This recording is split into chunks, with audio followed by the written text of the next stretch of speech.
even, and it's really, really, really, really, really bothering me. So first things first, welcome. Hope everyone's having a great day. I am slowly losing my mind, which is fine. It's fine. We scheduled it, so it's fine. Because let me tell you what's happening. My school is doing standardized testing this week, so every day we're on like a different schedule because of the testing, and they're using my room for the testing, so I keep getting evicted and having to teach in other people's classrooms who have been so nice and so accommodating to me and my antics. But I just don't like that. I don't like it at all. But this week, we are here to talk about the historic oppression of the Irish. This is not going to have every detail of everything that's ever happened, because obviously Ireland is a very old country, but we are going to talk about a lot of the big ones. Next week, we are doing my favorite things. So if you need to get people gifts, it's the 17th isn't that last minute to get a gift. It really isn't. And most of the stuff is available at a lot of places. So, or you can just watch and get good recommendations. And it's a variety of things. It's like cooking stuff, like clothing, makeup stuff, beauty stuff, soap stuff, water bottles, which I've been on quite a water bottle journey, technology stuff. Like, it's literally everything. Why am I being attacked with ads when I'm subscribed? They hate us. They hate us. This is literally what my MA is on. Oh my God. If we're wrong, I'm sorry. If I say wrong things, I'm so sorry. So I picked this topic because I wanted to learn about it. I'm like very U.S. history. Like, I'm a U.S. history girl. You guys know this. The main reason I like U.S. history, everyone's always like, what do you have against the rest of the world? So to me, what's interesting about history is like, it feels very human to be connected with other people. So when things are from a time that I can't imagine living in, it's just harder for me to be interested in it. And then also, whenever I read translations of stuff, I'm like, I think you're lying. You know what I mean? So that's why I really like modern U.S. history. So I can I feel like I have more context. I kind of know the cultural and societal norms and values of the time. So I don't know, I'm just much more into U.S. history, but this is something that, like I said, I've been wanting to learn about for a while. So my assistant made a lot of this. She's such a genius. I wish I had more brain cells. My assistant made a lot of this. I contributed some, and I mainly made like a list of things that I had heard about that I was like, I want to know more about that.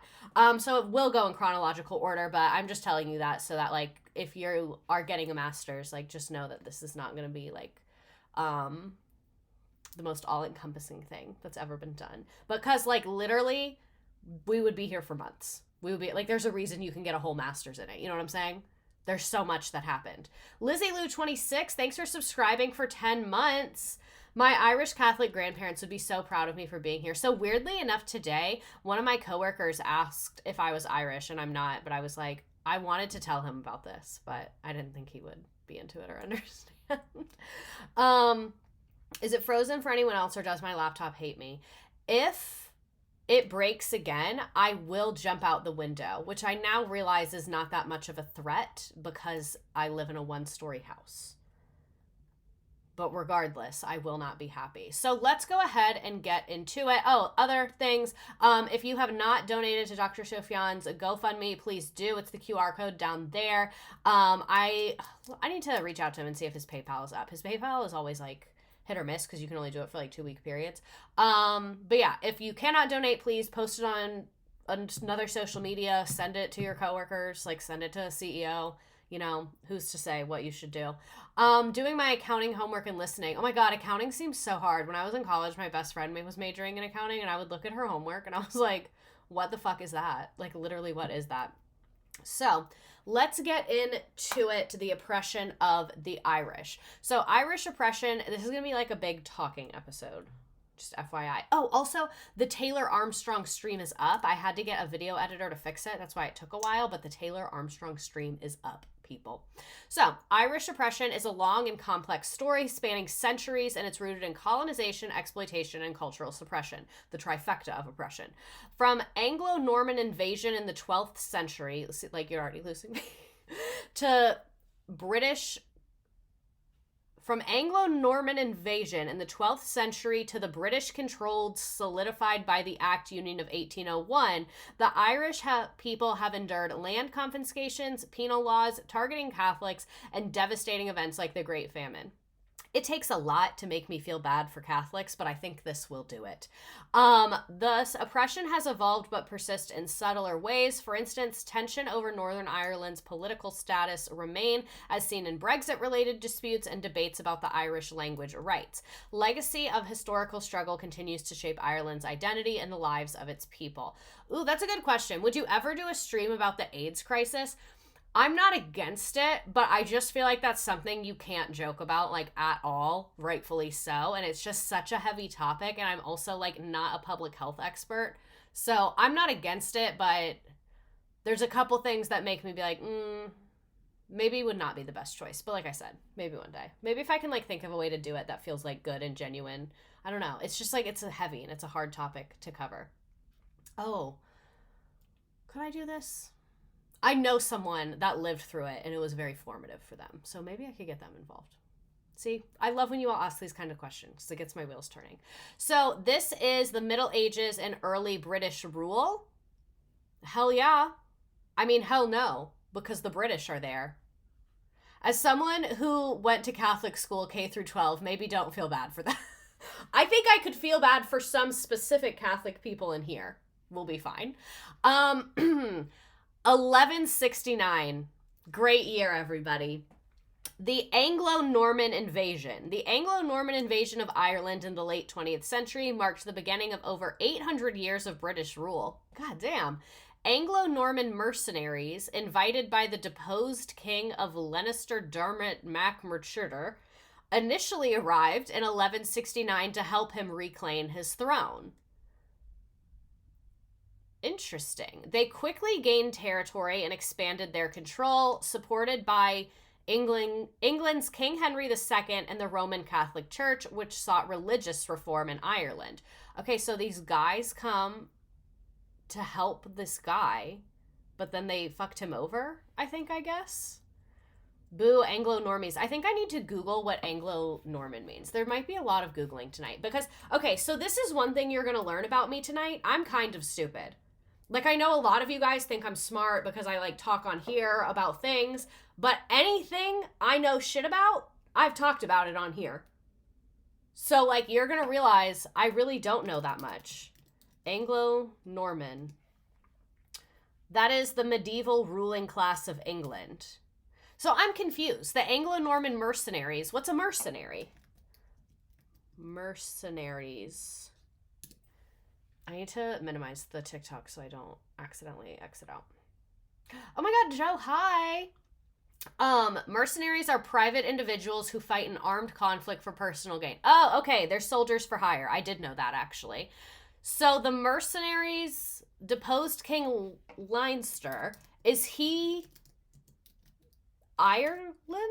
Like, was he the king of Ireland and then the British took him over? Irish Iron Age. Who was... Okay, interesting. So, damn, and did the mercenaries fuck him over? That's a lot. I famously don't know a lot of stuff. So then in 1711, King Henry declares lordship. In 1711, King Henry of England established the lordship of Ireland, making it the first English lordship in the country. Okay, I see. Now I understand what's happening. So this guy was king, and he got deposed for some reason. So he hired these British mercenaries to be like, fight for my throne. And the British mercenaries were crushing it. So the King of England was like, yeah, I see you. Yeah, you're helping him. Him is who you're helping. And then 2 years later, Henry II was like, I'm here, bitch. Hey. This is how I can understand, like, this type of history. I did very bad in world history. Actually, that's not bad. I passed. I had to fight to pass, but I did pass.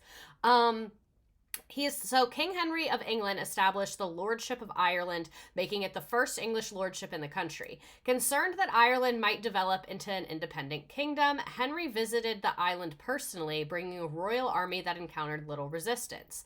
The Irish kings, seeking to curb the Norman expansion and possibly gain favor, recognized him as their overlord. So they just laid down and took it, is what it's sounding like at first. Like, they were like, okay, well, we're kind of afraid of Norman because he's killing a lot of people. And you are here, and we do not want you to kill people. So I guess not easily. People died. Under this new arrangement, the King of England adopted the title Lord of Ireland and governed through a local representative. That's always how it starts. Concerned that Ireland might develop into an independent, because I think at this point it was like a couple different kingships that weren't united, is what it's looking like to me, prior to the Anglo-Norman occupation. So like it was an island where it seems like there were like people doing their own thing. Concerned they might want to be independent is crazy. I kind of like glossed over that. English common law and institutions were introduced, setting the stage for deeper English involvement in Irish affairs. So this is them in 1250. Ugh, my ex-boyfriend's name jump scare. A lot of these are very common names in the US now. I'm sure you can put two and two together. Irish people moved here and they were named this because this is where they lived. Okay, so the green is ruled by Irish kings or lords. So like I was saying, different areas were controlled by different kings. And then the blue is controlled by or ruled by the Norman lords. So those are the British people that are here for some fucking reason. And then the red is the prominent towns. So it seems like the blue is the British and they're really in charge of the prominent towns. Hate to say it. Being concerned over independence is the most English ass shit I've ever seen, tied with beans on toast. The fact that England is a little island, that's why I picked this, because I was like, how did a little ass island control why? So, 1366, I told you we're like moving kind of quick through a lot of the old stuff. The Statutes of Kilkenny. The Statutes of Kilkenny, enacted in 1366 by the Irish Parliament, were a set of laws designed to separate the English from the Irish, okay, things are getting tense, and reinforce English dominance in Ireland. Oh, the Irish Parliament wanted to reinforce English dominance? Are they, like, corrupt? These laws prohibited the English from speaking the Irish language, intermarrying with the Irish, or selling horses and armor to them. See, this is what I mean when I say I'm not into world history. I want to put myself in this moment, and I just can't. Because I can't see myself caring about selling horses or armor. When, like, I learn about, like, World War II, I can think, like, okay, if I was in college when World War II happened, how would I feel? But with, like, it's like, oh, you are forbidden from selling the armor. I'm having trouble getting there with you. Like, I want to be here with you in this moment, and I'm, like, having trouble getting there. Additionally, the statutes mandated that the English use English names, customs, fashions, writing styles, and apparel. They were strict as fuck. Wow. Breaking these laws was considered treason, punishable by death. You rode the horse wrong. We will kill you now. That's why I can't put myself at this time, because I, like, that. We didn't need to take it there. Breaking these laws, punishable by death. It's legal segregation. That's what I'm gathering. It seems, is it hard to enforce? Do British people and Irish people look that different? I feel like, well, I guess if that you've only ever seen British people and Irish people, you'd probably be a little more noticing of the differences. I guess because I've seen other people. I'm like, there's people that look way different than y'all. Literally the fashion police. So, enforcement was weak, I gathered. And after a decade, the laws had little lasting effect. So things are great. 1541. We're moving forward very quickly. King Henry I'm so bad at Roman numerals. What is that? Is that 8? I think that's 8. King Henry VIII of England declared himself King of Ireland. I also took Latin for 2 years, and I just can't do it with the Roman numeral. It's so confusing. Just say it normal. Are we in Rome? No. Look at these pimples that I have. They're actually driving me crazy. So King Henry VIII-ish of England declared himself King of Ireland through an act of Irish Parliament, elevating Ireland's status from a lordship to a kingdom under British control. This move marked a significant shift in Ireland's political landscape, bringing the Irish monarchy directly under the English crown. So, seems like things are not gearing towards independence. As part of his surrender and regant policy, that sounds intense. King Henry VIII sought to integrate Irish Gaelic chiefs into the English system by offering them titles and land in exchange for their allegiance to rule. It seems like a lot of English colonialism is based on bribing a few key people. That seems like a very common strategy of theirs. This declaration also intensified efforts to Anglicize Ireland and what is I know that's like a religious term, but I want to look up specifically what it means. Anglicize. Make English in former character. Oh, okay, so maybe not religious. My husband just said Gaelic. We cannot be serious for a single moment. Okay. This declaration also intensified the efforts to Anglicize Ireland, suppressing Irish customs and laws in the favor of English ones. What do you mean part of this slide didn't load? Why didn't it load? Oh, I'm sorry. What the hell? So that was supposed to be a picture of him, but I guess we just can't have nice things. So 17th century conflicts and colonization. This map is very, very, very, very blurry, but we couldn't find a better one. So the Pale, the reddish color at the top, that's English. You can see right there. The orange is expansion of the Pale during 16th and 17th centuries, and the Pale is English. So I don't know why they felt the need to differentiate it. And then plantations. That's a word I'm used to in American history. That's actually kind of not what we're learning about right now. We're doing Reconstruction right now. Also, at the end of this, I'm going to ask what other history topics you guys want to do, because people always love it when I do history, and I just need to lean in. Like, I get it. I like Bravo. You like history. It's fine. So these are plantations. That's areas of English colonization. Oh, so they were always enslaving somebody. They said, you have red hair, so you will do the manual labor. Thank you. It's giving Manifest Destiny. This is the blueprint. It really is. Me when my students want me to stay on task, but I'm bored. 1607, the flight of the Earls marked the end of Gaelic power in Ulster. A prominent Gaelic leaders fled Ireland. So they're running away. That's not good. That is not good. Their destination was Spain, where they hoped to secure military support for a rebellion against the English rule. Ooh, so maybe it is good. The flight was a direct result of the English government's retribution following the rebellion's failure. Oh, the rebellion failed. Womp womp. Fun fact, I'm related to Guinness beer and 3 of Ireland's 50 most wanted gangsters from New York City because my great-great-grandfather stole a pocket watch off some politician, and Tammany Hall and his wife and his mistress were both running a robbery scheme in which they cleaned rich people's houses and took all of their shit. Hell yeah. Hell yeah, your family's lore goes hard as hell. Ireland is an island, and I forgot to mention, I've been to Ireland. I went once for a couple days in college. I studied abroad in Spain, so we got like a really cheap Airbnb for a weekend in Dublin, and it was one of my favorite places I have ever been in my entire life. I also lucked out. The weekend I was there, they had like the best weather. It was gorgeous the entire time, which is so unusual for Ireland. I saw the Cliffs of Moher, which were absolutely fucking gorgeous. And I felt like Ireland was like if England, the people were nice. Like the food was better and the people were nicer than in England, in my opinion. Sorry to the British. Well, not sorry to the British.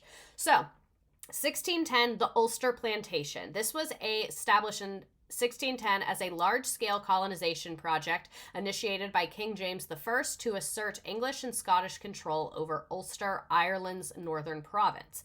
Vast tracts of land were confiscated from the native Irish and redistributed to settlers known as the planters. This is literally America so shortly after this. This is so crazy to me. It shouldn't be because, obviously, it was the British and then the British did the same thing. But it's just so interesting to me that it's like the same.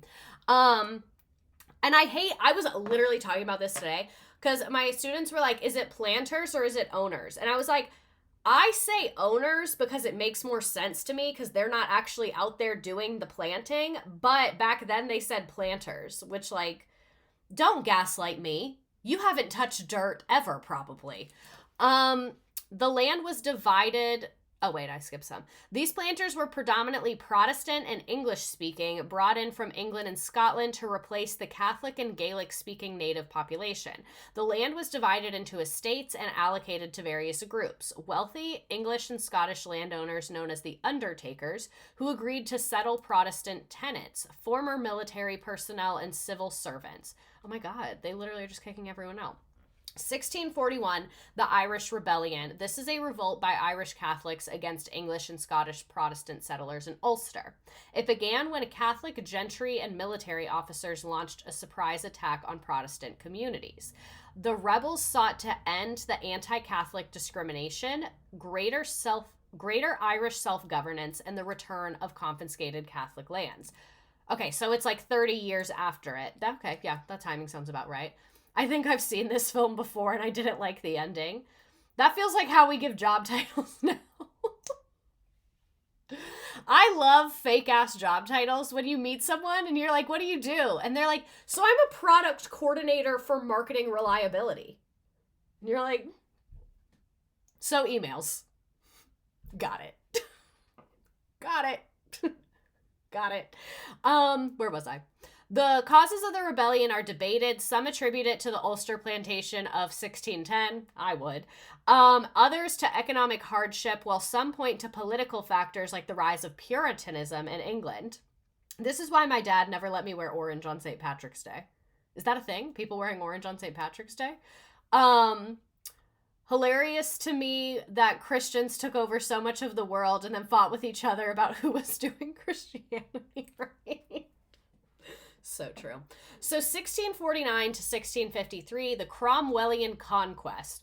Cromwell defeated Irish forces, confiscated vast amounts of land from Catholic landowners, and redistributed it to English Protestant settlers, solidifying English control over the country through violent land seizures and ethnic cleansing. Sounds British. That's a conquest for you. Cromwell's forces employed harsh military tactics, including sieges, scorched earth policies. Does that just mean you light everything on fire? And summary executions. Does that mean it's like, oh, all of you are annoying, so we kill all of you? I'm going to look that up. Summary execution. No, not examples. Killing a person without a fair trial. Oh, a summary, like instead of a trial. What was the other term I wanted to look up? Scorched earth policies. Scorched earth policy. A military tactic that involves destroying anything that could help an enemy fight in war. Okay. You literally destroy everything with in your path with fire, so there's no resources left for the other side. So kind of like Sherman during the Civil War vibes. Yeah. Memories of APR are finally returning. Like Cromwell, I remember she was a slut. Like burning farmland and shit. So they resulted in significant civilian casualties. Speaking of the civilians, there they are. Also, this is the reason I like modern U.S. history better. I think they drew themselves to be better looking than they were. I don't trust a painting. I want a photo. And you can even lie in photos, but it's harder. But a painting, I'm like, oh yeah, you look all cool on the top of your horse while everyone cries and is dead around you, and you look so powerful, and all this men are like pledging their allegiance to you.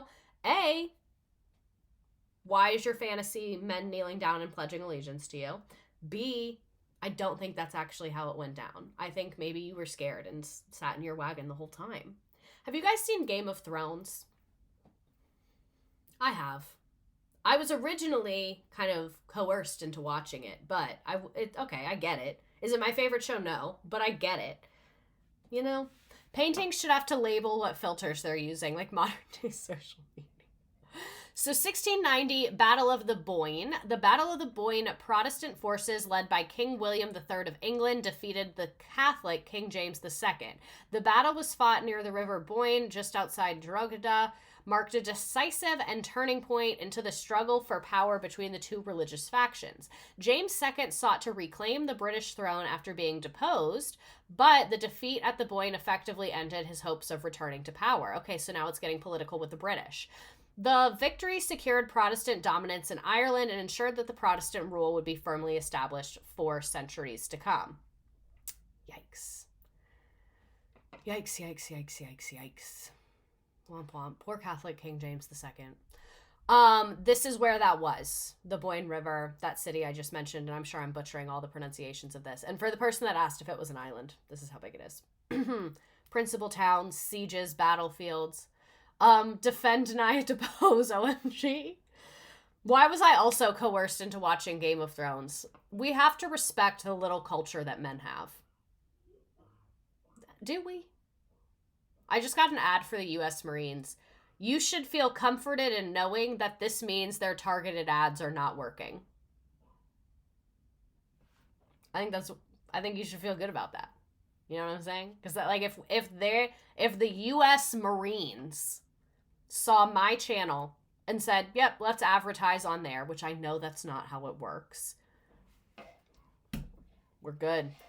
I have to hear what you have to say about Luigi.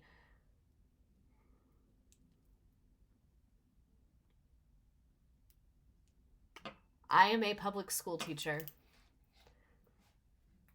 So there's a lot of things that I feel that one cannot necessarily put into their digital footprint for a variety of reasons. Maybe I will record that and put it somewhere like, I don't know, what's that fucking subscriber feature on Instagram? Maybe that's what this is for. I can read your eyes. The silence said so, because I have so many thoughts. Like, okay, we're communicating right now. Me and you are communicating. Do you understand? Okay? This is better than Netflix. Just received a full data download of your feelings. I think that said more than any set of words could. I've never heard louder, because I just like...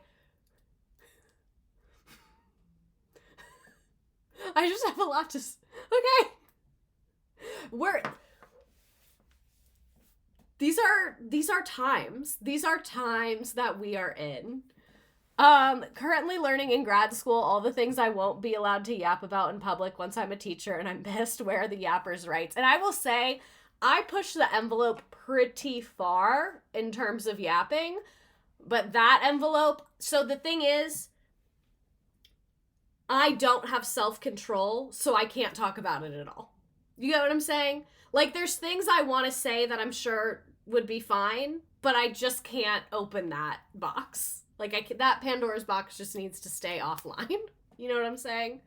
And the public's reaction, yeah, I think, like, download my feelings. You know, I think here we are all aligned.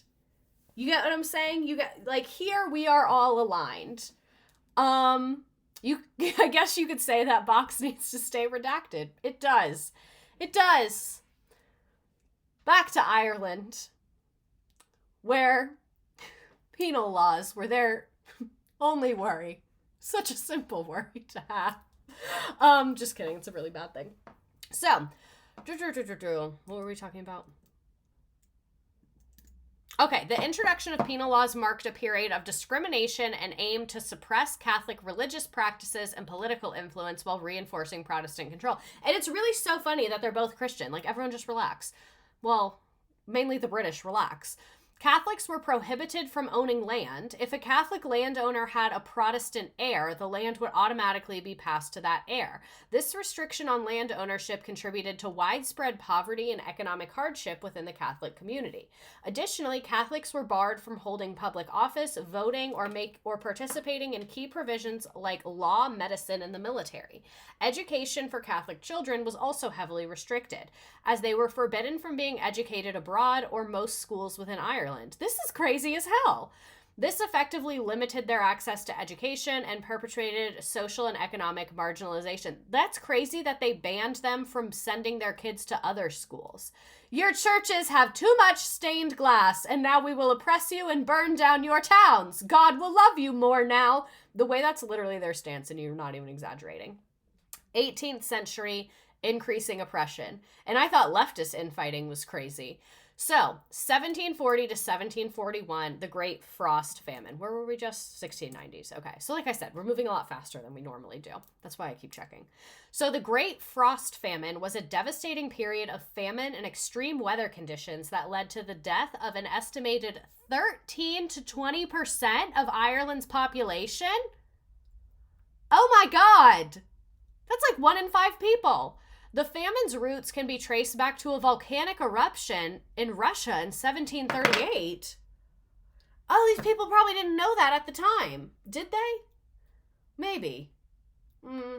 Most people probably didn't. No, I think the plague was worse than that. Bro, I thought COVID was bad. That's what I was saying. Like, my class, we were talking about COVID, and they were saying how, like, horrible it was. And I was like, it definitely was horrible and killed a lot of people and, like, definitely affected you guys' brains in ways that we'll probably never understand. And then they all looked at me really scared. And I was like, but let me tell you about the Spanish flu epidemic that's not even from Spain of 1918. A lot worse. They were shook, the two of them that were listening. And this is called the Frost Famine because it's only the first one. We gotta have a distinguishing names for our multiple British-induced Irish famines. So, the famine roots can be traced back to a volcanic eruption a few years prior, which released large amounts of ash into the atmosphere and disrupted weather patterns across Europe for several years. That's crazy. This led to an extreme cold period. Science is fucking nuts. Science is crazy as hell. I would love to understand it. This led to an extremely cold period that lasted for 7 weeks. The freezing temperatures caused significant damage to crops and livestock, as well as to the soil, which became hardened and unworkable.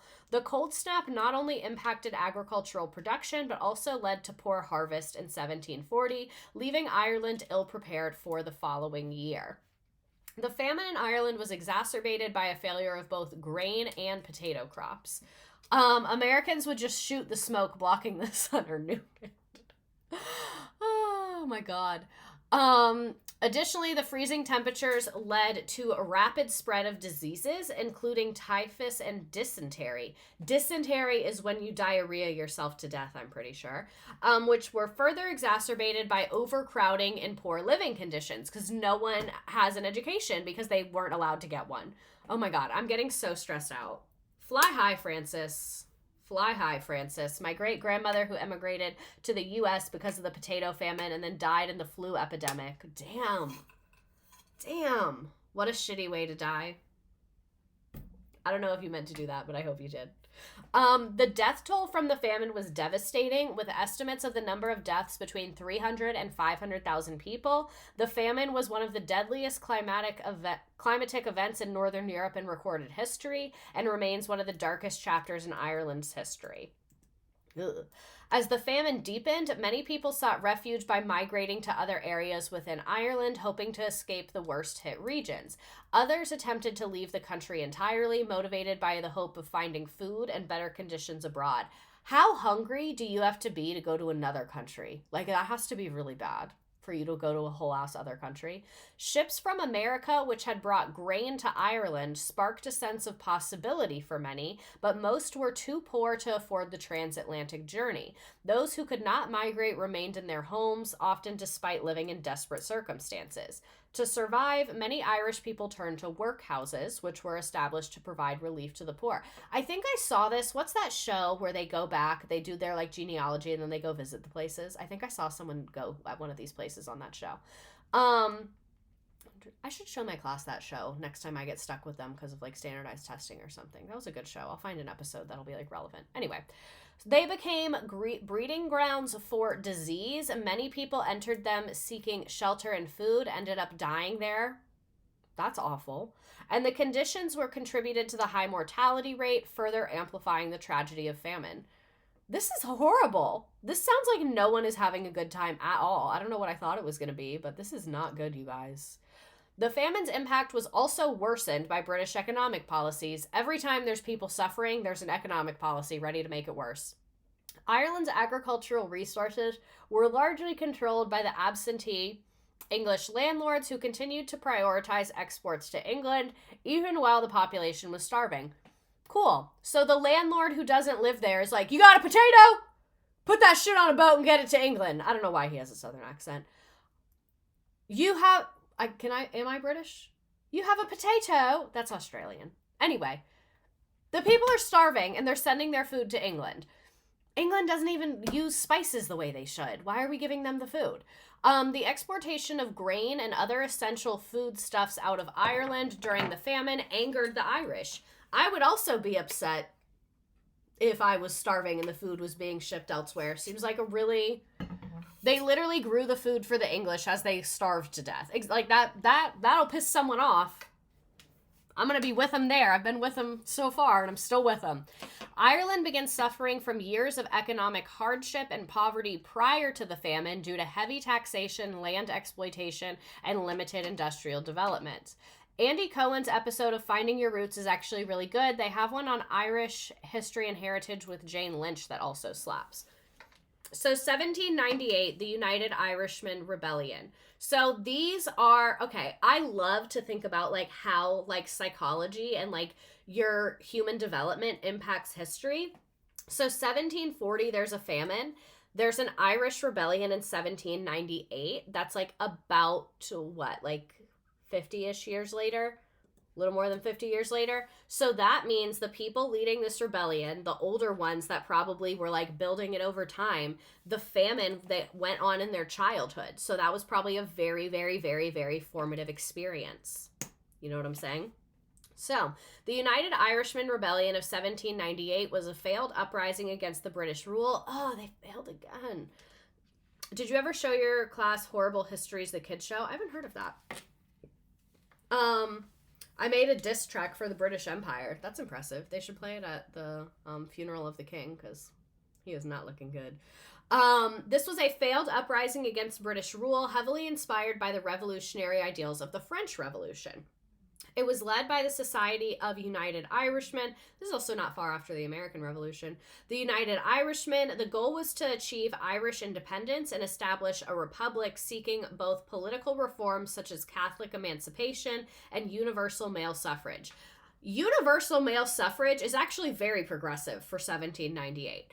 The rebellion was fueled by the growing revolutionary fever in Europe, particularly France, where the French Revolution had ignited ideas of liberty and equality.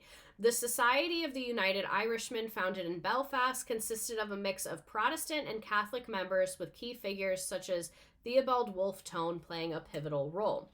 The rebellion's tactics were largely based in grassroots uprising, with poorly armed Irish peasants using pikes as their primary weapon. What's a pike? Is that like a stick? Pike weapon. Ah, I see. It is this. Like a stick with a knife on the end. Unrelated, but I feel like the history of the mafia would be interesting. I don't want to be on their list. Did you know that they apparently called the like executive producer of The Sopranos and were like, don't put Tony in shorts. They would never do that. I would be like shitting bricks. Like I would immediately start crying. So, the rebellion's tactics were largely based in grassroots uprising with poorly armed Irish peasants using pikes as their weapons. Despite initial success in some areas, the rebellion was doomed to fail because of a couple of factors. Poor coordination between the rebel groups, that always is what it is, lack of French support, and the arrest of key leaders. Ultimately, the British forces crushed the rebellion with brutal force, leading to a harsh crackdown on the rebels. The aftermath of the rebellion led to widespread repression and marked a significant turning point in the relationship between Ireland and the British. It doesn't seem like their relationship is good, though, so it's going to get worse. how they depict both the English and the Irish. That's so interesting. I'm assuming the one on the right is how the Irish depict it because it looks a lot more intense and worse. This is why... Ow, my hair was stuck. This is why I like history from photos. Because, like, bitches are lying! Bitches are lying! Chronic Nexus, you've been subscribed for 16 months. Thank you. I live, laugh, love my subscribers. Mwah. A kiss on the forehead for you. Oh, I've thought about doing the machine at the University of Alabama. I'm definitely very interested. Feel free to email me if you have information about that. It's on my list. I think I talked about it briefly when I did the history of Greek life. So, 19th century, Union and Famine. 1801, Act of Union, united Ireland and Great Britain to form the United Kingdom of Great Britain and Ireland. The idea of political union between the two countries had been discussed since the 17th century, but was gaining momentum after the Irish Rebellion of 1798 and the growing threat of French invasion. Oh, the French are feeling bold. Okay, France. I don't know anything about European history, so I don't know what's going on in France at this time. The Act of Union was passed by both the Irish and British parliaments, but isn't the Irish parliament kind of bullshit because they weren't letting the Irish people vote for like years and years and years and like literally didn't let them run? Is that over or no? And it came into effect January 1st, 1801. The act abolished the Irish parliament and created a new Westminster Parliament in which Ireland had a minority presence. Ireland was represented by 100 members in the House of Commons, along with 28 temporal peers and 4 spiritual peers in the House of the Lords. Whatever that fucking means. As a symbol of the Union flag was created, combining the cross of St. George, England, and the cross of St. Andrew, Scotland, with the red saltire of St. Patrick representing Ireland. I want to see the Union flag. Lots of Googling. I need to move my water. I'm getting overstimulated. 1801 Union flag. No, I don't want to look up an address. Why can't I find it? Oh, it's just the British flag that we know now. Well, that's kind of dumb. See? See? Now I understand. Got it. So they have their new flag now. Everyone's gonna get along. Not. So, 1829 Catholic Emancipation. In 1829, the Roman Catholic Relief Act, also known as Catholic Emancipation Act, was passed, granting Catholics in Ireland limited civil rights after years of campaigning by the prominent Irish leader Daniel O'Connell. So that's what I mean. When they, voted on this, the Catholics weren't allowed to vote. And then they're like, we had an election. It's fair. One of the key provisions of the act was that removed the sacramental test that had previously prevented Catholics from serving in the British Parliament. It also permitted Catholics to hold public office, which had been denied under the penal laws, and restricted Catholic participation in governance and public life. Or the penal laws did. Now those are done because the Catholics have been emancipated. Smells like a scam. So 1845 to 1852, the Great Famine. This is the one I think I'm a little bit familiar with. At its core was the dependency on the potato as a stable crop. You gotta diversify your crops, you guys. I'm sorry. It's a tale as old as time. It's happened so many times. Particularly among the impoverished rural population. Though this reliance proved catastrophic when the Phytophthora infestans, a fungal disease, decimated the potato harvest in successive years. So it was a fungus. That sucks. Also, the famine's severity was exacerbated by underlying structural issues. Ireland's economy was dominated by an absentee landlord system, where the landowners, who often resided in English, prioritized profit over tenant welfare. I've seen this before in this stream. Many tenant farmers lived in precarious conditions with small plots of land and few resources to fall back on in times of crisis. Compounding these issues was the British government's inadequate and often misguided response. Policies rooted in laissez-faire economics, a focus on maintaining market stability, and insufficient relief measures failed to address the scale of disaster. You mean that maintaining market stability doesn't prevent people from dying? You mean that market stability doesn't cure all evils? Who would have thought? So the potato was introduced in Ireland as a garden crop for the gentry, and it became a dietary staple. Over up to half the potato acreage was lost, which led to widespread hunger. Famine-induced malnutrition also made the population highly vulnerable to infections, exacerbating the spread of measles, tuberculosis, cholera, and typhoid, particularly in the overcrowded workhouses and soup kitchens. The same thing again and again. It just happened. How are we letting it happen again? Cholera, which reached Ireland in 1849, delivered the final blow to an already debilitated population. Social dislocation and unsanitary conditions worsened the health crisis, contributing to the catastrophic impact. By its end, the population had decreased by an estimated 25% due to death and emigration. 1 in 4 people either dead or left. The English response to the Great Irish Famine was marked by delays, inefficiencies, and ideological rigidity, which compounded the suffering of millions. Sounds British to me. Initial measures by Prime Minister Sir Robert Peel, such as purchasing maize, which is corn, from America and repealing the Corn Laws. Why did they have laws against corn? Were limited and failed to address the scale of the crisis. The Corn Laws were a series of laws passed in the 1800s to favor British landowners and protect them from foreign competition, when literally they'd had a famine before because of lack of crop diversity. You passed a law to prevent them from getting new crops. Okay. Ugh.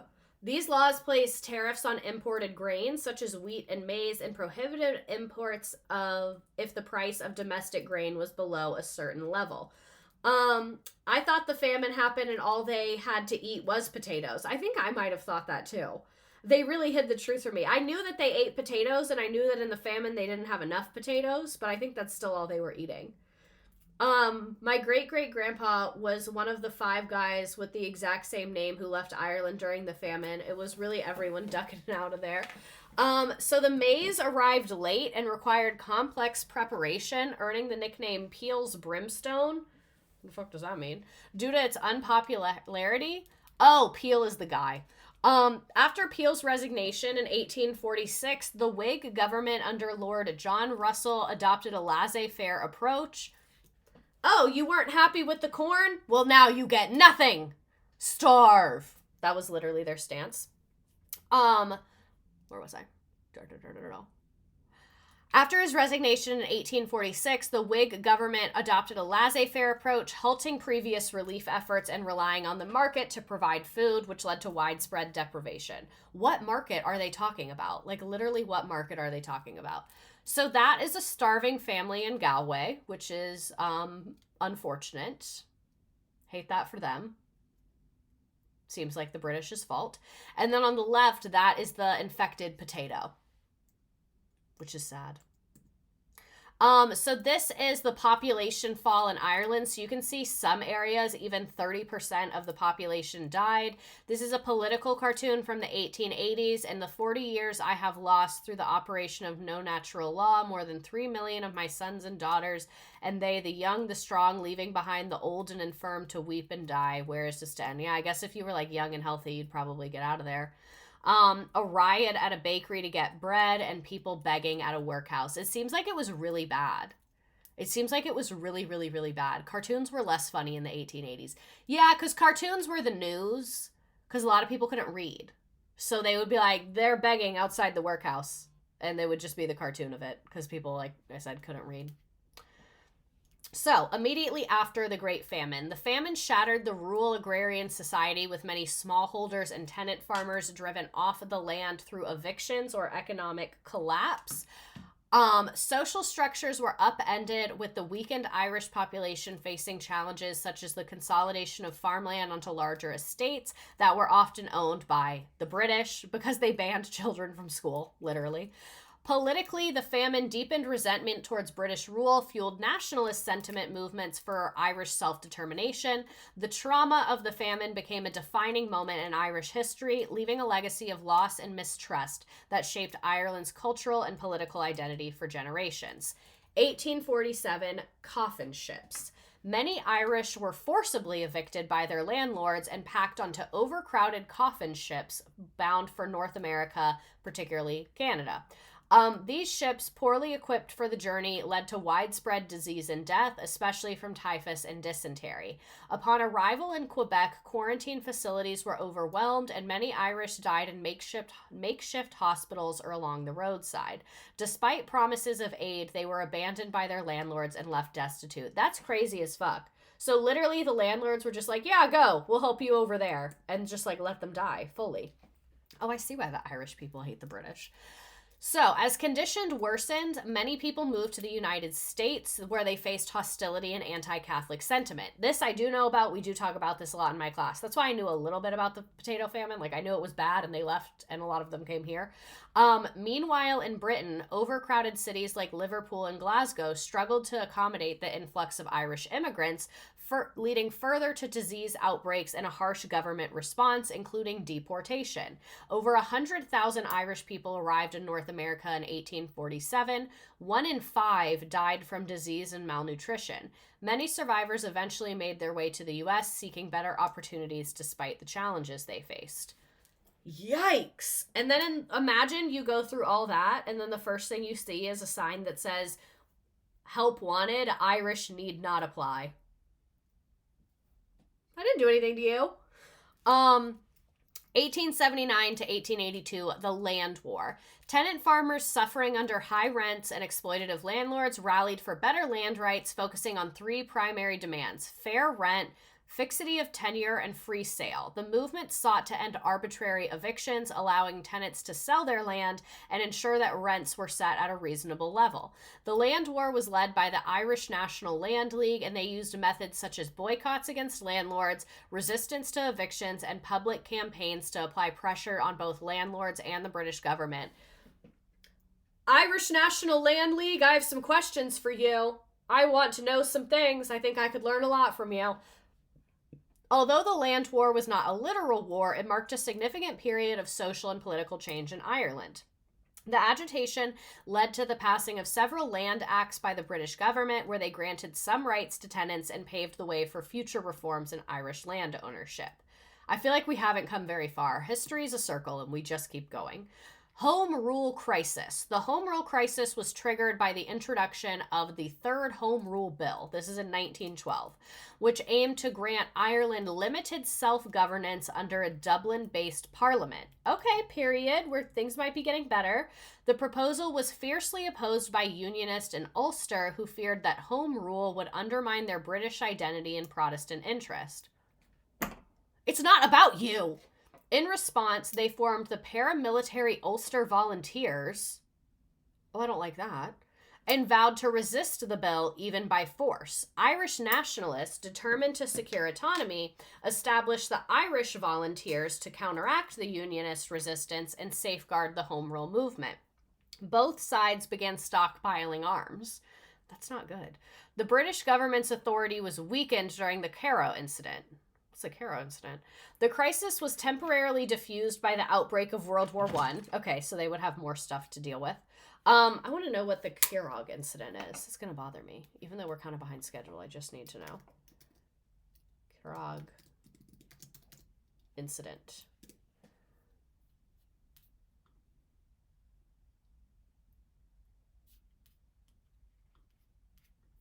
Curragh incident.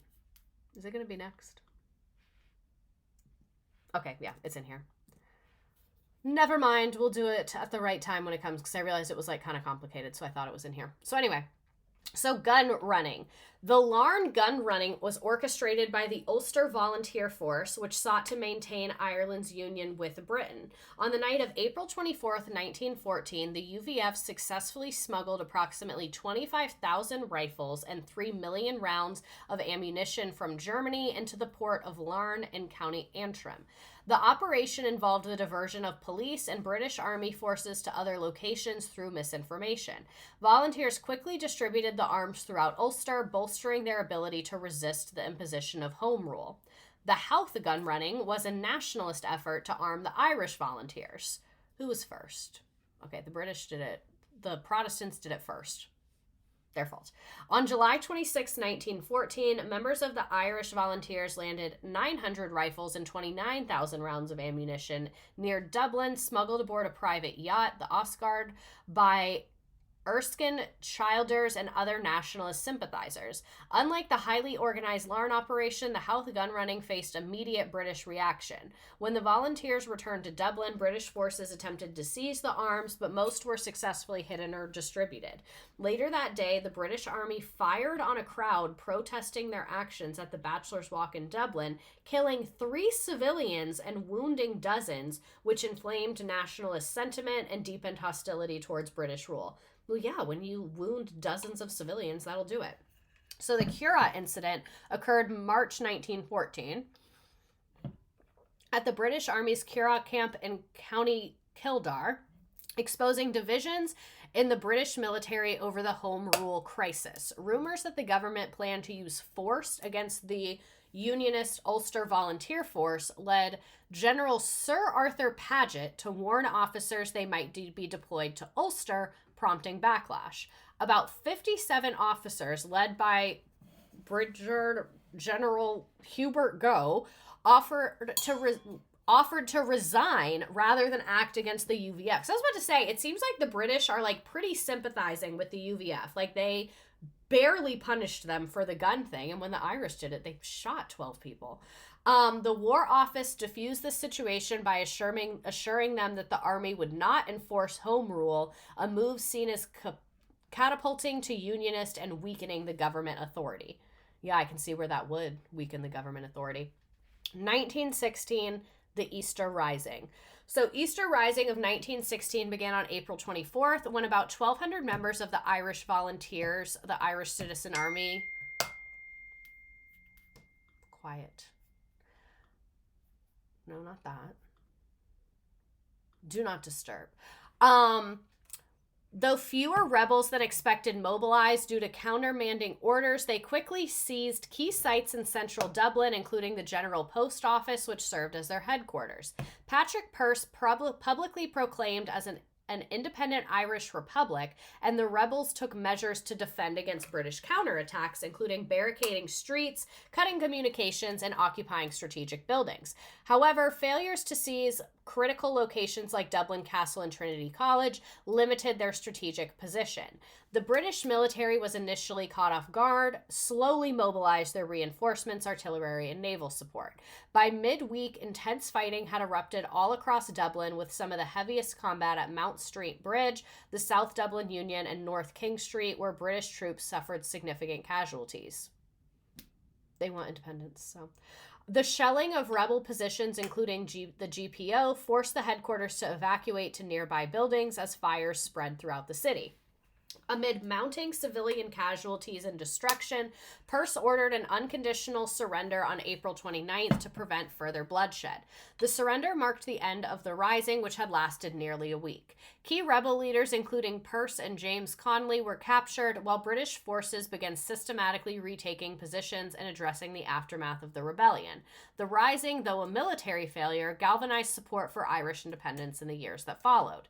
1910 to 1921, the Irish War of Independence. So, First Dáil was established following the 1918 general election, in which Sinn Féin won a landslide victory, securing 73 out of 105 British seats. The election reflected widespread national discontent with British policies, especially the attempt to link conscription with home rule. Conscription is the draft. Sinn Féin, refusing to take seats in UK Parliament at Westminster, instead convened their own parliament, the First Dáil, on January 21st, 1919. Sinn Féin? I don't know how to say his name. I'm sure I'm butchering everyone's name. I'm sorry. Where was I? During its first meeting, the Dáil produced Sinn Féin. Is that what you're saying? Sinn Féin? Sinn Féin? Is that right? Anyway. During the first meeting, the Dáil issued an Irish Declaration of Independence, reaffirming the principles of the 1916 proclamation and declaring Ireland a sovereign republic. Sovereign means like independent. announcing an ongoing state of war with Britain. The Irish volunteers were reorganized into the Irish Republican Army, which some members of the Dáil saw as holding a mandate to pursue armed resistance against British rule. The British administration in Ireland, centered in Dublin Castle, was led by Lord Lieutenant and Chief Secretary. I think it's so funny that, like, they sound so medieval when this is literally 1920, where it's like the Lord and the this. Like, it's 1920. We're past that. Come up with a new title. Like, it just feels a little too old-fashioned for me. Where was I? Was led by Lord Lieutenant and the Chief Secretary. It was often criticized for being inefficient. Ireland was divided into 3 military districts, and with 2 divisions of the British Army stationed in Curragh and Cork. By July 1921, 50,000 British troops were deployed in Ireland compared to just 14,000 in Britain itself. That's a lot of people. I was going to say, Ireland's not that big to have 50,000 troops there. The Irish Republican Army emerged from the Irish Volunteers, originally formed in 1913 by Ian McNeill in response to the Unionist Ulster volunteer force like we talked about. After a split in 1914 over whether to support Britain in World War I, the faction that was opposed to fighting for the British retained the name the Irish Volunteers, while the others became the National Volunteers. Though the IRA claimed 70,000 members, only 3,000 were actively engaged in the war. Their primary unit was the Flying Column, with 20 to 100 men conducting guerrilla operations. Guerrilla operations is when you're fucking hiding, like you're everywhere. You're like everywhere, going crazy.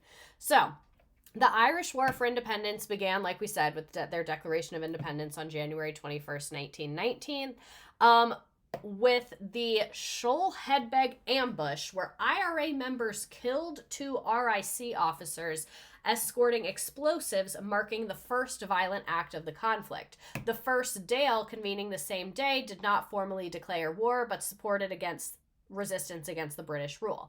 Initially, and they had the Declaration of Independence, so it seems pretty direct to me. Initially, the war featured limited violence. The IRA targeted the RIC, raiding... What is RIC again? I think it's the British. Yeah, that's the British.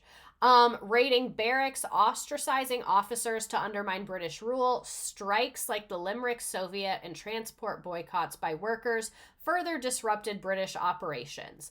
By the end of 1919, guerrilla tactics and mass resistance had weakened British authority, setting the stage for intense conflict. I love mass resistance. Very slept-on form of war. So, in April 1920, the IRA launched a coordinated campaign, burning 400 abandoned Royal Irish Constabulary barracks. Oh, so it's like the British soldiers in Ireland, got it. And nearly 100 income tax offices. Hell yeah, 100 income tax offices? Now that's how you send a message. This tactic aimed to deny British forces of operating bases in rural areas, effectively driving the RIC out of much of the Irish countryside. Their withdrawal left many areas under the IRA control. By mid-1920, the collapse of the court system, because jurors were refusing to attend, further paralyzed the British governance. The IRA's success prompted the establishment of the Irish Republican Police to maintain order and enforce rulings from the newly formed Dáil courts, replacing British judicial structures. So, they're like, we're making police. We're making our own government. We're making laws. We're doing everything because we are independent. You burned our shit, we'll burn yours. Truly.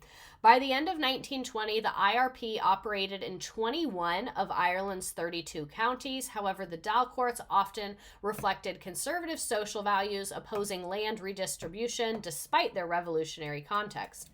Interesting. The Irish Republic also moved to sever economic ties with Britain. The Inland Revenue ceased operations in much of Ireland as many people refused to pay British taxes, as they should.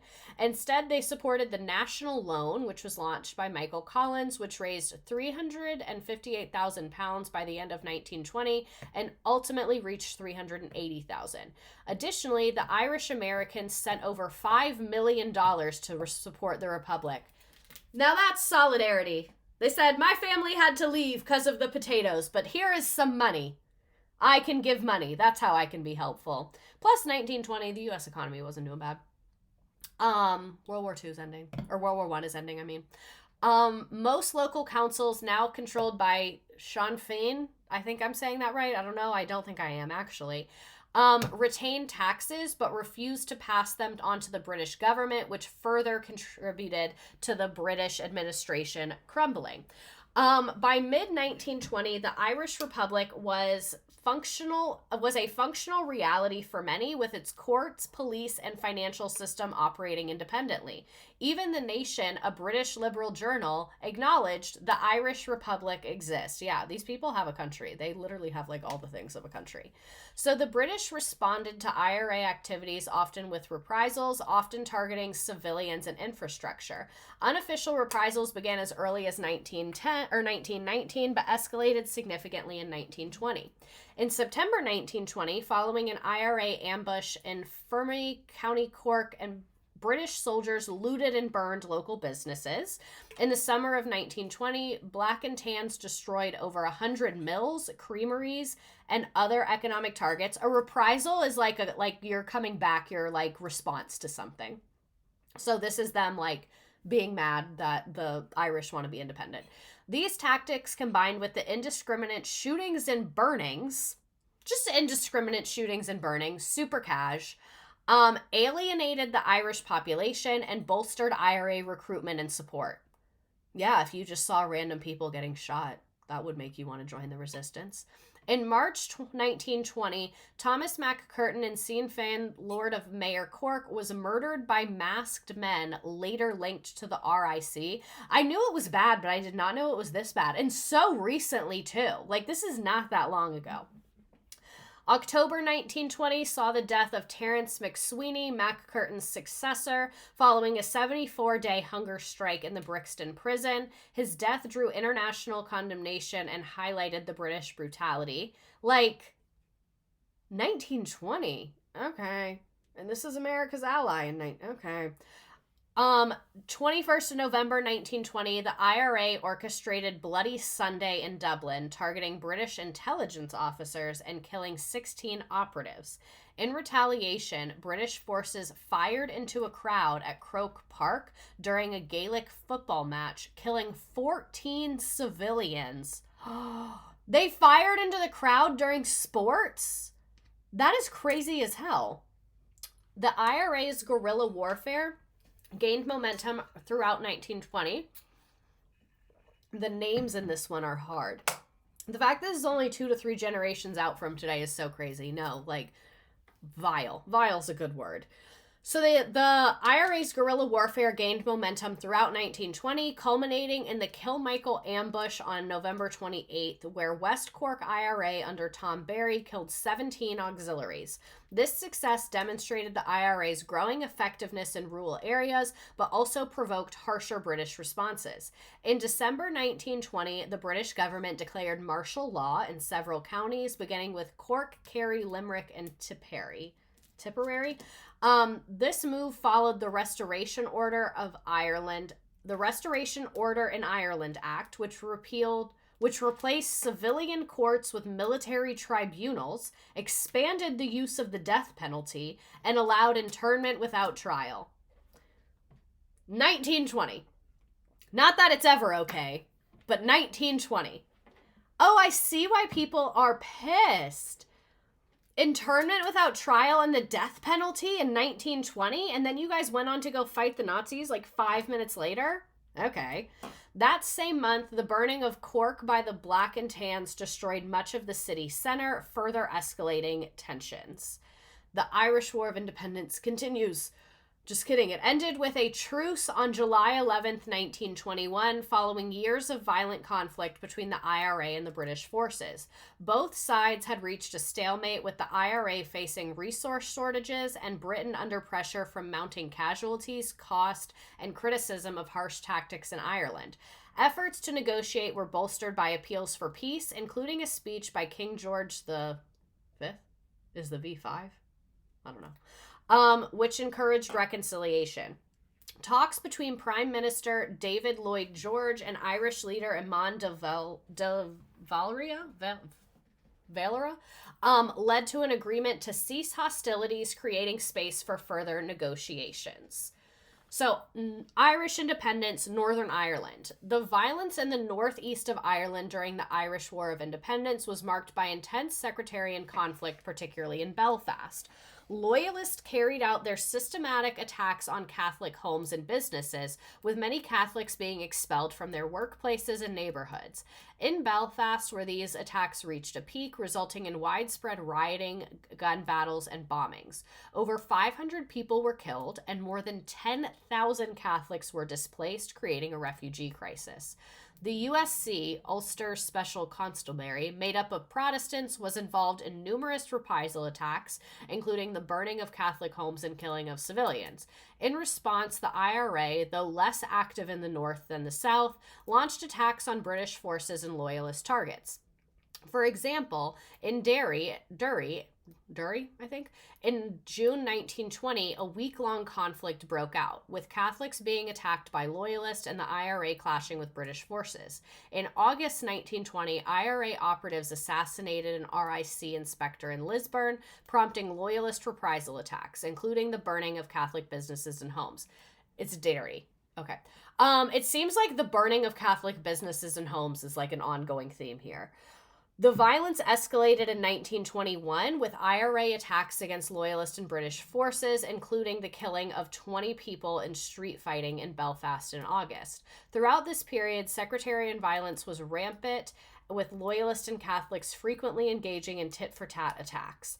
The violence claimed hundreds of lives, with Catholics suffering the majority of the casualties, and large numbers of people were forced to flee their homes. So it's 1921, the Anglo-Irish Treaty is getting signed.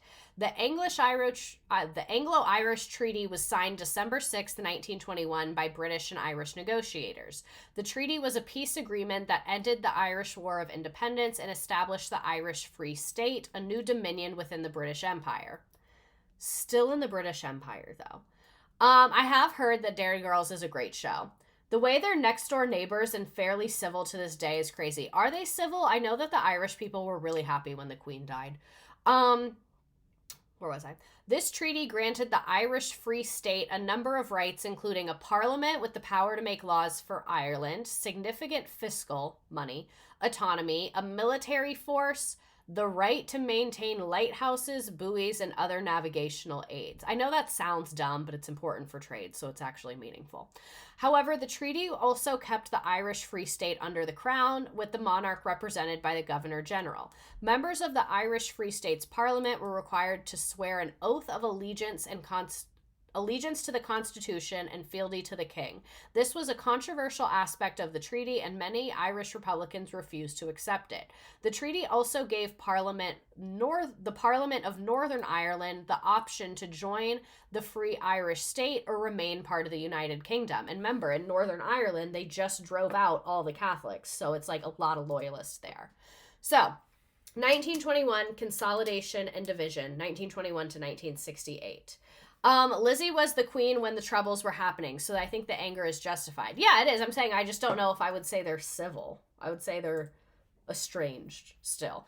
So, 1921, the Irish Civil War. Conflict over the Anglo-Irish Treaty led to the Irish Civil War, which began June 1922. The anti-treaty IRA refused to accept the legitimacy of the Irish Free State, occupied key buildings in Dublin, triggering violent clashes with pro-treaty forces. These confrontations rapidly spread across the country, with intense fighting in cities like Dublin, Cork, Limerick, and skirmishes in the countryside. Skirmishes. Still gross that the treaty is giving the oppressors some rights to the people that they're oppressing. Just get out of that island already. Exactly. I see both sides, though. But I also see the Irish people that are like, come on, it's really good, just sign it. Like, please, we've been fighting for so long. Would I sign it? I'm stubborn. Probably not. In Dublin, the anti-treaty IRA fortified positions, leading to heavy artillery and gun battles. The pro-treaty forces, led by Michael Collins, responded with military action to suppress the insurgents. This included shelling the Four Courts, which was a stronghold of the anti-treaty fighters. As the war progressed and violence escalated, with both sides committing acts of terror, The anti-treaty IRA engaged in ambushes, raids, assassinations, while the pro-treaty forces carried out executions and reprisals or responses to those things. This is a lot. And we still have like a fair amount to go. It's only 1923.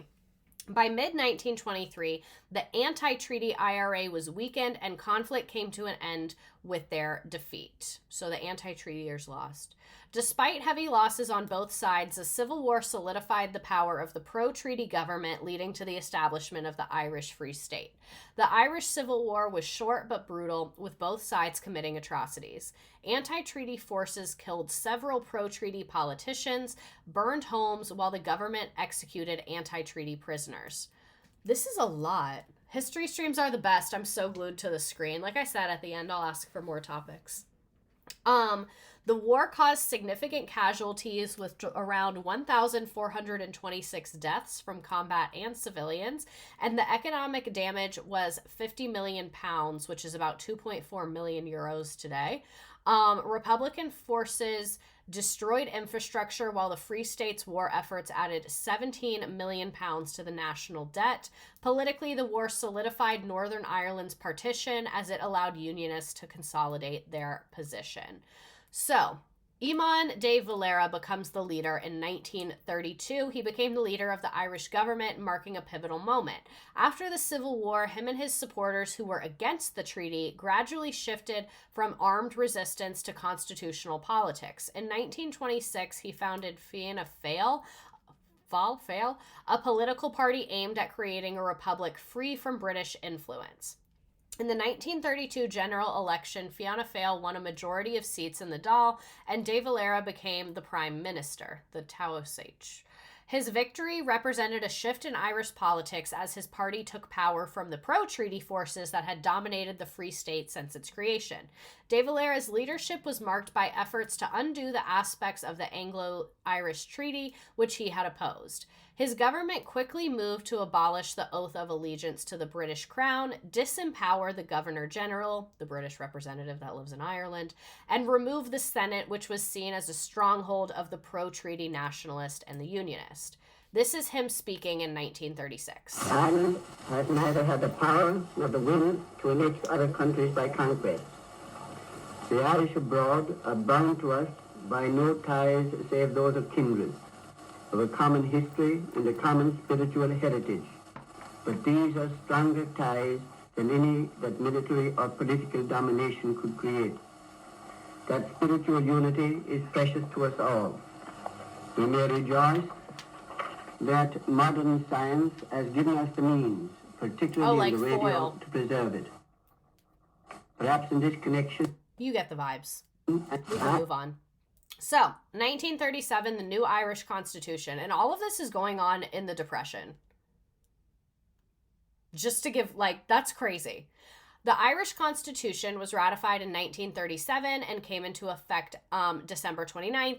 It replaced the 1922 Constitution of the Irish Free State. The Constitution established Ireland as a republic with an elected president, a bicameral parliament, and separation of powers. It also guaranteed fundamental rights for Irish citizens, including the inviolability of their homes. The Irish language is the first official language and English is the second.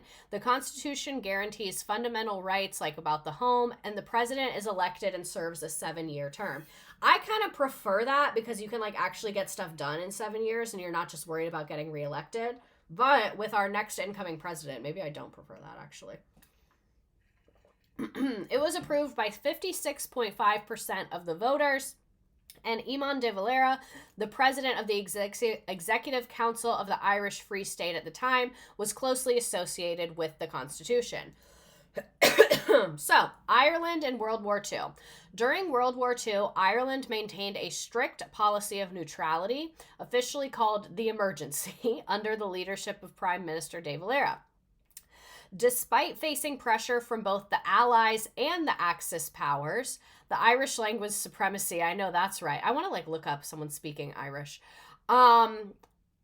So they were facing pressure from the Allies and the Axis powers. While largely seen as sympathetic to the Allies, they did experience some German air raids because they're literally like 5 seconds away from Britain. This neutrality meant that Ireland did not participate in the war, but did provide some covert assistance to the Allies, like rescuing pilots and soldiers from the sea. So they were like, we'll help rescue your people, but we're not getting involved. Yeah, it's World War II. It's pretty bad, and they've been through a lot. I can see they probably just didn't have it in them. 1949, the Republic of Ireland Act. This was a United Kingdom Parliament Act that recognized the Republic of Ireland's constitutional provisions and position and made other provisions. Ireland was no longer a part of His Majesty's dominions and instead a member of the Commonwealth. Ireland ceased to be a part of His Majesty's dominions April 18th, 1949. The Republic of Ireland was not a foreign country for the purposes of any law in force in the United Kingdom. Interesting. And the act amended the law relating to the qualifications of electors in the constituentaries in Northern Ireland. Passports were not needed for travel between the Republic of Ireland and the United Kingdom, and the act allowed citizens of the Republic of Ireland to work in the United Kingdom to claim welfare benefits. I think their welfare benefits are like healthcare and things that like they have, not welfare like public assistance. I think welfare, it's like there. I think it's like for the wellness of everyone type benefits, like maternity leave and shit like that. So I guess if you're in the UK working, you can get that. Working permits were not required for Irish workers in the UK or British workers in the Republic of Ireland, and the act allowed citizens of both nations to vote in each other's elections if they were living in the other country. And the Republic of Ireland were to continue to have preferential treatment regarding trade. Okay, this seems pretty good. Do you think if we just didn't have re-election periods that people would get more stuff done in office? Maybe. And I think it would hold people like more accountable maybe because you just have one term, you know? The ire leaves the empire. Look, they're so happy.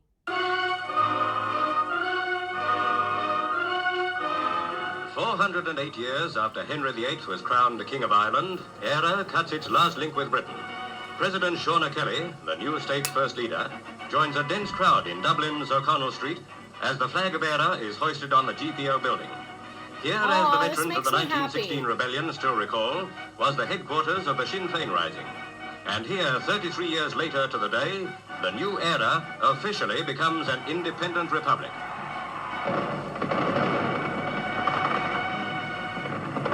Aww, I love independence. There follows the biggest military review Dublin has seen for years. Units of the Republican Army parade past President O'Kelly. Imagine being the first leader, right? A lot of pressure. People are going to remember you, regardless.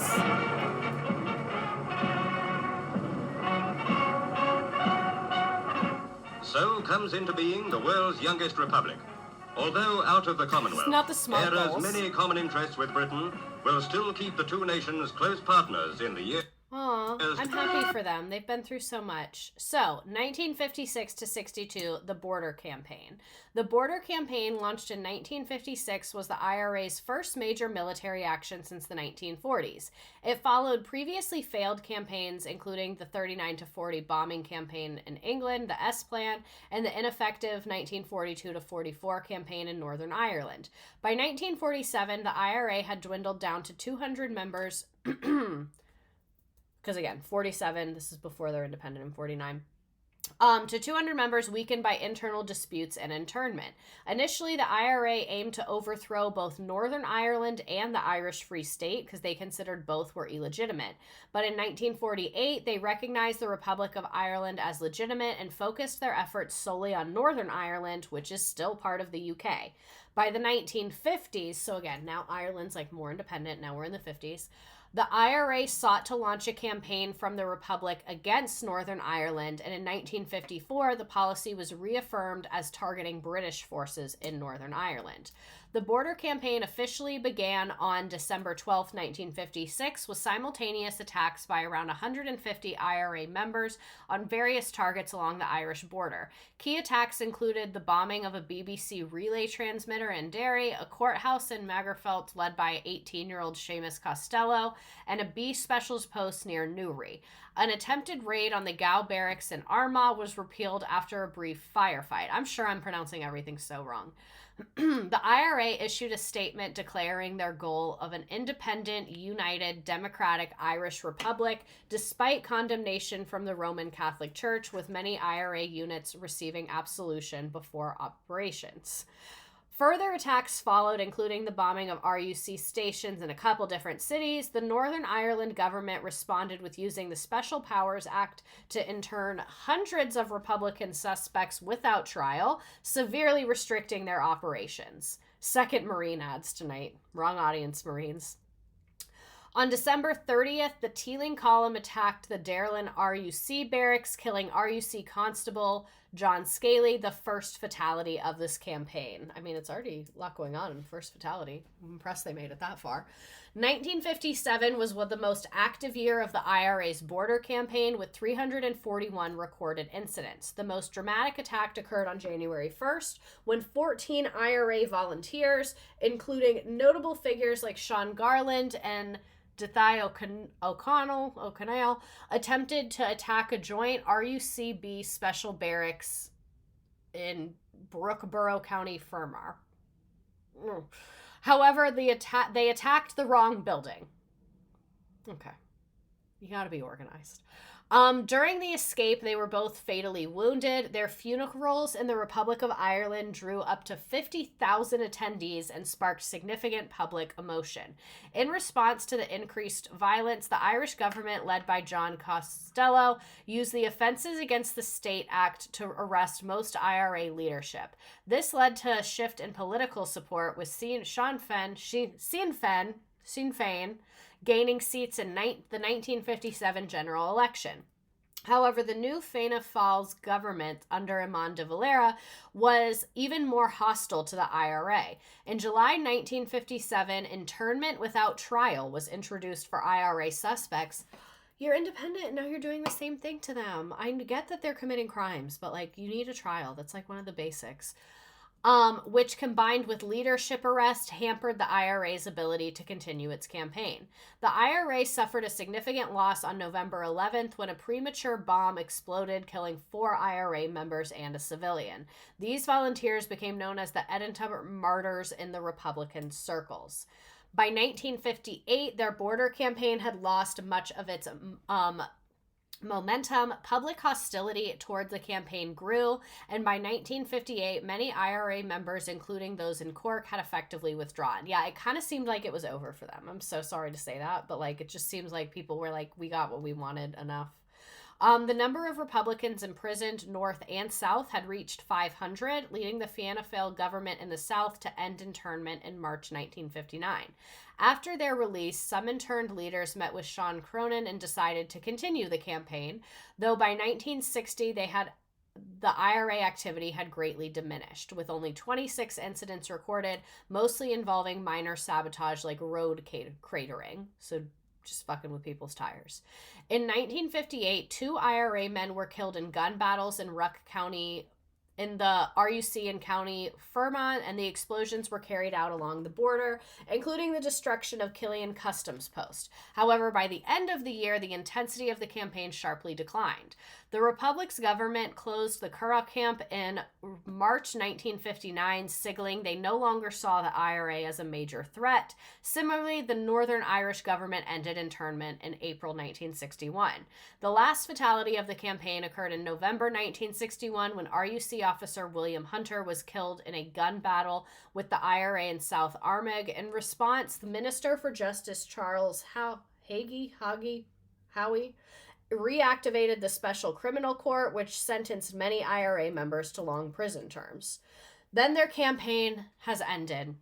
Their campaign officially ended February 26th, 1962. There's a little more detail there, but I think we've gotten enough detail about them. This is part of their border campaign. We're not going to watch the whole thing. This is in 1954.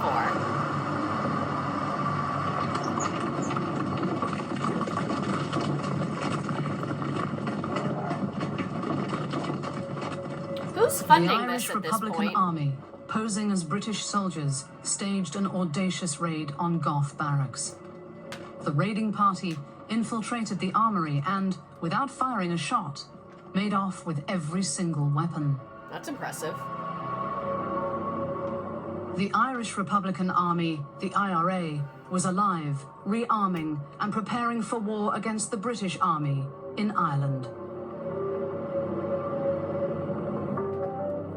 They were prepared to kill us like there then, so it was them or us. That was basically the situation it was.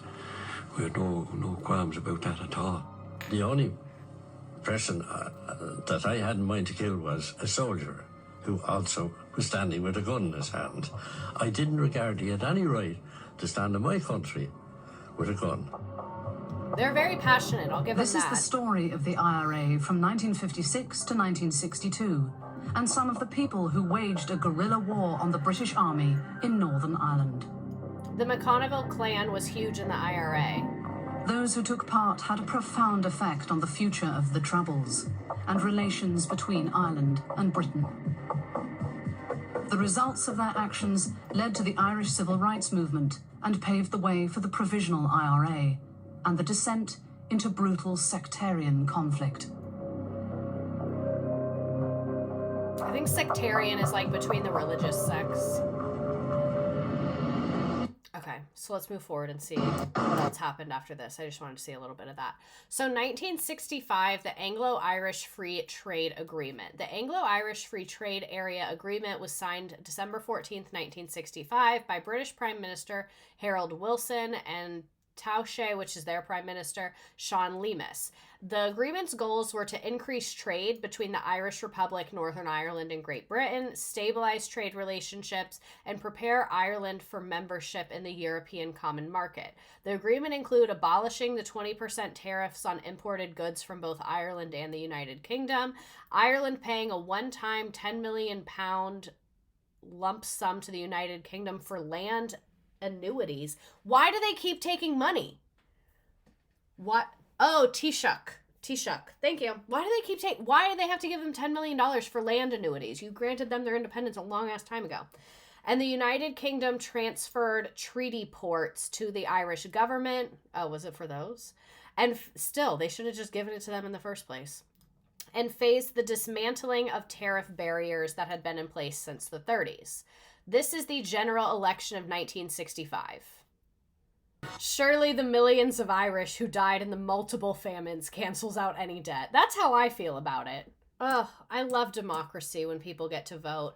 So mid-20th century troubles in Northern Ireland, and we are almost done.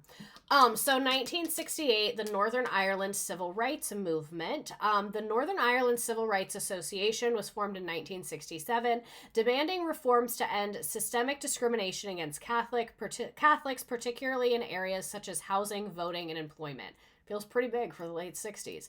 This movement led to increased tensions between Catholics and Protestants, with loyalist groups like the Ulster Volunteer Force, again, actively opposing it. So this is a civil rights march, 1960. Yikes. So 1968, the Battle of the Bogside. The immediate spark came in Derry, where the Catholic nationalist residents in the Bogside area resisted the Royal Ulster Constabulary on August 12th. Tensions escalated as loyalist bands marched into the city, and stone throwing led to armed confrontations between the police, the Catholic protesters, and the loyalists. The police, using CS gas for the first time in the UK, oh, I guess it's Northern Ireland, so it's the UK, were unable to suppress the growing unrest. Residents of the Bogside built barricades and organized resistance, leading to fierce street battles that lasted for several days. The violence soon spread to Belfast, where Catholics were the minority and lived in enclaves surrounded by Protestant districts. The August 13th protest in Belfast led to clashes between Catholic demonstrators, the police, and loyalist groups. The situation worsened as the RUC engaged in brutal crackdowns, including the heavy use of weaponry. Why does the violence just literally keep going when we're literally so recent in history? This is like basically yesterday. And loyalist mobs attacked Catholic neighborhoods. Burning homes and businesses. There it is again, ladies and gentlemen. The violence was deeply sectarian, with loyalists and Republicans fighting not just against each other, but also with the police. Many of the worst clashes occurred along the Falls and Shankill roads in Belfast, where the boundary between Protestant and Catholic areas was highly charged. The streets were barricaded and both sides were armed. Reports of police siding with loyalists fueled Catholic anger, as many felt abandoned by the state forces that were meant to protect them. I know, literally conflict old as time. So the aftermath and the British Army's intervention. On August 14th, the British Army was sent to Northern Ireland to restore order, marking the start of Operation Banner, the British Army's longest ever military operation. That doesn't sound good. Longest ever? The British? Okay, I'm ready. Despite the army's arrival, violence continued on both sides. Oh, so you mean bringing in hundreds more armed people didn't quell the violence? Okay. Engaging in guerrilla-style attacks. In some cases, the army was accused of collusion with loyalists or failure to protect Catholic civilians. I believe that.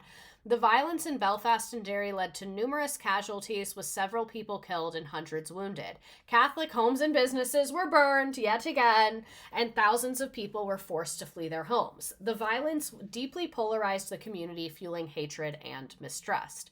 So, 1972, Bloody Sunday, refers to the tragic event on January 30th, 1972, in the Bogside area of Derry in Northern Ireland. On this day, British soldiers from the 1st Battalion and the Parachute Regiment opened fire into a crowd of unarmed civilians during a peaceful protest march. In the 70s, video cameras and all. Ugh. The march had been organized by the Northern Ireland Civil Rights Association to protest the internment without trial, a policy that allowed for detention of individuals without a charged trial that was primarily targeting the Catholic community. During the march, 26 people were shot, 13 of them killed outright, another dying 4 months later from a gunshot wound sustained that day, and many victims were shot while trying to flee from the soldiers, while others were shot as they attempted to help the wounded. In addition to those killed, others suffered injuries from shrapnel, rubber bullets, batons, or were run over by military vehicles. All of those shot were Catholic, and the incident deepened the divide between the Catholic nationalist community and the British Army. It also fueled growing resentment and anger towards the British authorities, leading to further violence in Northern Ireland. That would do it. On January the 30th, 1972, a civil rights march through the centre of Londonderry culminated in one of the darkest episodes of the Troubles in Northern Ireland. The events of Bloody Sunday would come to define the conflict for many and leave a lasting legacy of bitterness and injustice. So what happened on the day? By 3 p.m. on Sunday afternoon, as many as 15,000 people gathered in the Curragh area in protest against the government policy of internment, which allowed the authorities to the fact that they call it the Troubles IRA Troubles members without trial. Organised by the Northern Ireland Civil Rights Association, it was technically illegal, as all large gatherings had been prohibited by the Stormont administration. Ignoring the ban, the predominantly Roman Catholic crowd set off towards the Guildhall in the city centre. But their intended route along William Street was blocked off by British troops called in to police the event. The main march was redirected along Rossville Street towards the Free Derry Monument, but some stayed to confront the soldiers manning the blockade. As the standoff intensified, a water cannon was brought up to disperse the rioters. Ugh, taking some notes from America. Bricks and bottles were soon answered with rubber bullets and CS gas. My parents visited Ireland in the 90s and talked about how it was super militarized and felt very tense at the Northern Irish border. I believe it. Moments later, as the protesters fled back towards the Bogside, shots rang out across the city. The army not claims good. they were fired on first by paramilitaries in the Rossville Flats, but this has long been contested by eyewitnesses.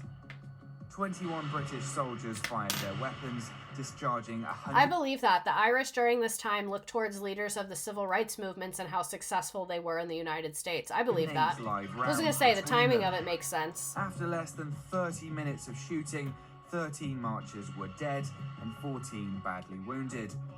One of those injured would die several months later. As retaliations began with the burning of the British Embassy in Dublin, the then Prime Minister Ted Heath ordered a public inquiry. The soldiers were largely exonerated by the widely criticised Widgery Tribunal, although the report admitted that their behaviour bordered on the reckless and that the victims were unarmed. Years of campaigning by nationalists and the victims' families followed, and a second inquiry was commissioned by Tony Blair in 1998. 12 years and £200 million later, the Savile reports concluded that none of the casualties were posing a threat or doing anything that would justify their shooting. It led to a public apology by Prime Minister David Cameron in 2010. Who did their PR? Because why do we know nothing about this? That's what I'm really saying too. Like, I literally knew almost none of this stuff. I feel like it's really hard for us as Americans to imagine this much violence for people who would all be assumed to be the dominant group in the U.S. since our class and social division are so based on race. That's why it's so interesting to me, because like I said, you're like right next door to each other. But like, I see it. I see it. Indeed, on behalf of our country, I am deeply sorry. Your apology doesn't mean shit. I'll get that little piece of danger. Oh my god, Donald Trump jump scare. What is he doing here? So 1981, they started doing hunger strikes as the pivotal moment in the Troubles of Northern Ireland. It followed a 5-year protest by Irish Republican prisoners who sought political status after the British government revoked their special category status in 1976. This led to blanket protest and dirty protest where prisoners were refused to wear prison uniforms and then later refused basic hygiene. The hunger strike began in 1981 with Bobby Sands and 9 others demanding the restoration of their political status. Sands, a member of the IRA, gained global attention after he was elected Prime Minister on hunger strike. Oh my god. He died after 66 days. 10 prisoners died from hunger strikes in 1981. The strike radicalized Irish Republican politics, bolstering Sinn Féin and its push for Irish nationalism. Though the strike didn't restore political status, it drew international attention to the conflict and marked a key moment in the Troubles. That is crazy as hell. Calling it the Troubles is the most emotionally repressed Irish Catholic move ever. Like, yeah, just a bit of trouble there for a bit. We're political prisoners!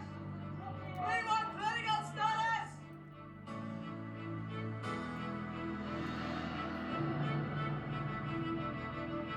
Well, I just remembered I have ice cream. Speaking of hunger strikes.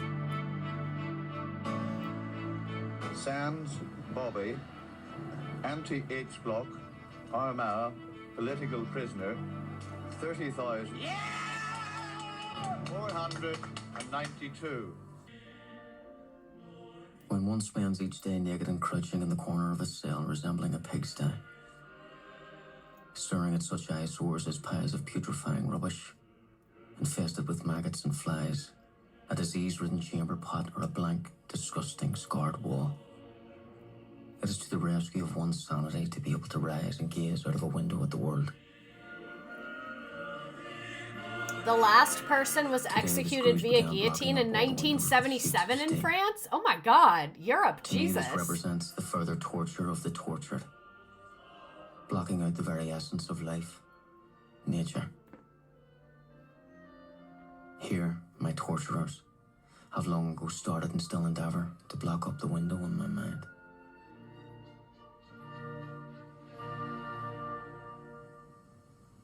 I have always taken a lesson from something that was told to me by a sound man. They're all so young. This is sad. That is, that everyone, Republican or otherwise, has his own particular part to play. No part is too great or too small. No one is too old or too young to do something. So, Mukhara, for what it's worth, I would like to thank you all for what you have done, and I hope Many others follow your example. This is sad. They're all literally so But I'm young. deeply proud to have known you all. And to and die further from still, starvation to call you from a comrades hunger and friends. strike, the amount of self-control you have to have. May they rest in I power. may die, but the Republic of 1916 will never die. Onward to the Republic and liberation of our people. Damn. That's a lot. That is a lot. So, Margaret Thatcher. Thatcher refused to... What does countenance mean? I don't know that word.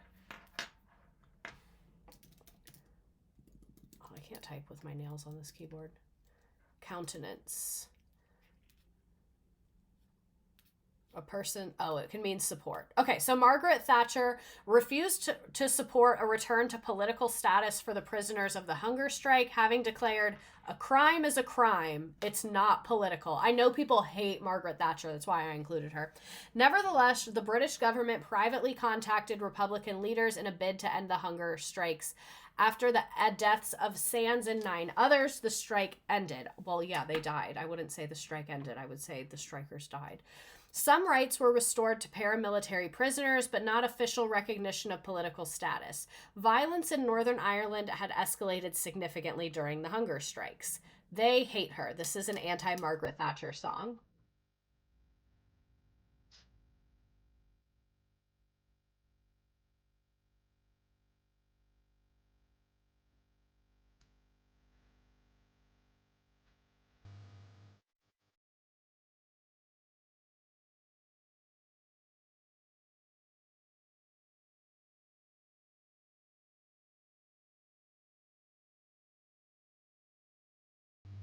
It was a good day when she died.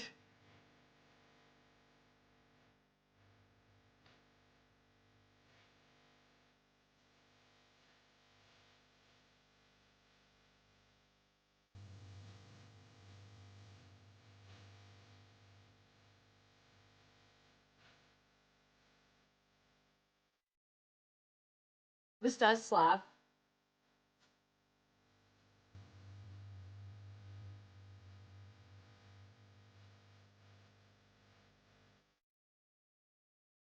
Irish people are funny.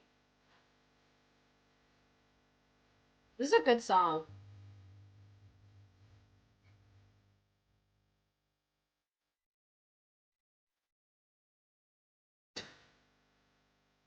Where all the other countries?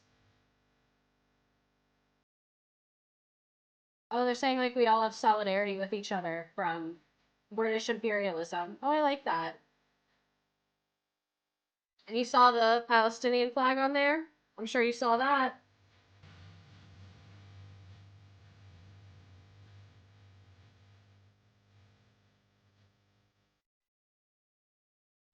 Absolutely incredible. Incredible work. So Thatcher narrowly escaped injury during an IRA assassination attempt at the Brighton Hotel in October 1984. 5 people were killed, including the wife of Minister John Wakeham. Thatcher was staying at the hotel to prepare for the Conservative Party conference, which she insisted should open as scheduled the following day. She delivered her speech as planned, though rewritten from her original draft, in a move that was supported across the political spectrum and enhanced her popularity with the public. Whatever, boo.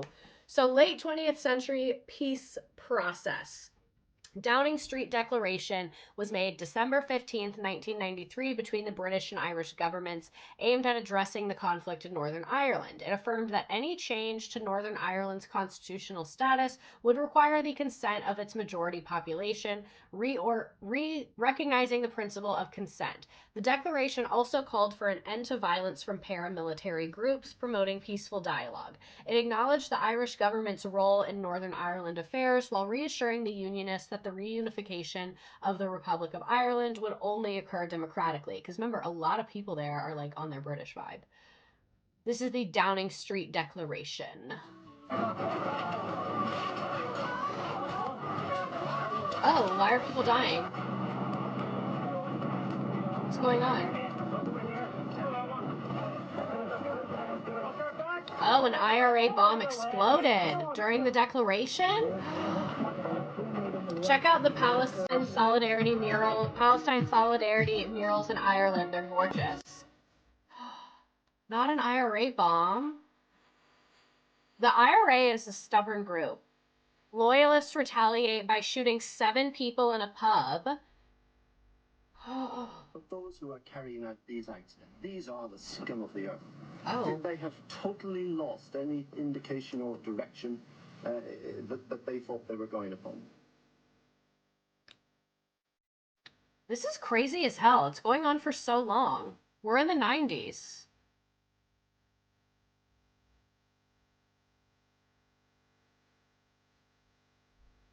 Where are the girls? I want to see the girlies.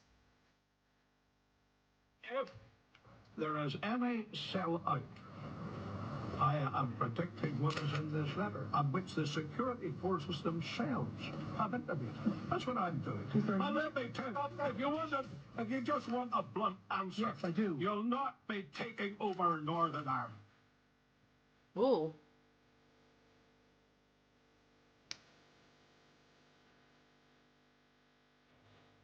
Our central message is that all communities can fulfill Can't accuse them of being their quitters. ideals and aspirations best through the democratic system.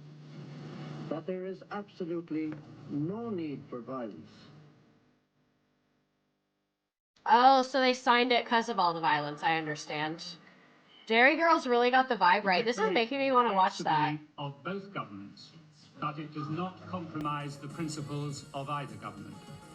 We believe that Belfast has a super cool tour organized by 2 men who used to fight on opposing sides. They're super committed to preserving history and maintaining peace.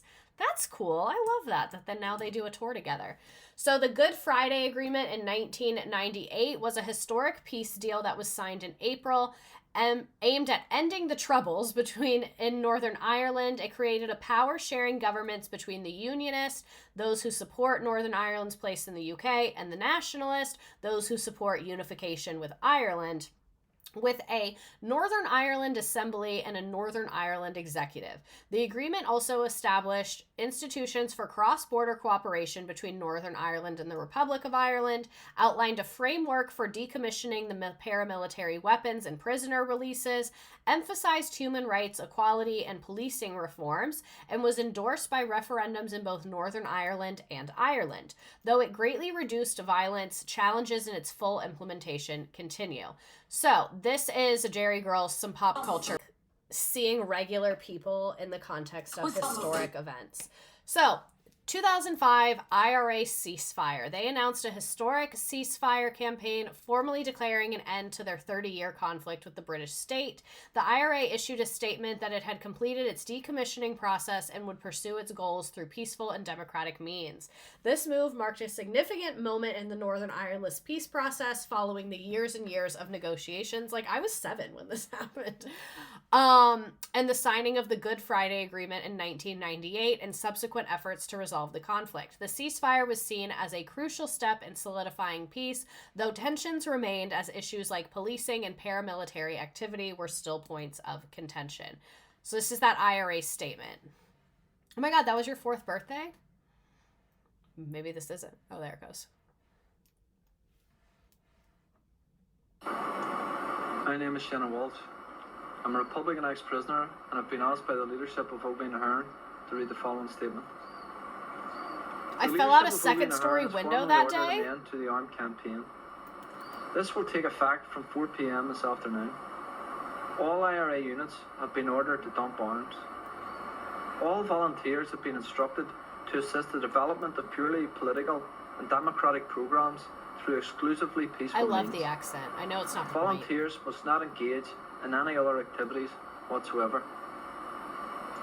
The IRA leadership has also authorised our representative to engage with the IICD to complete the process to verifiably put its arms beyond use in a way which will further enhance public confidence and to conclude this as quickly as possible. We have invited 2 independent witnesses from the Protestant Catholic churches to testify to this. The Army Council took these decisions following an unprecedented internal discussion and consultation process with IRA units and volunteers. So yeah, they're done. The IRA is ending, they're disbanding, And then in 2016, the Brexit referendum was held in the UK to decide whether the UK should leave the EU. The EU is the European Union. And the British decided they did want to leave the EU, and it's called Brexit, obviously, if you hadn't heard of this.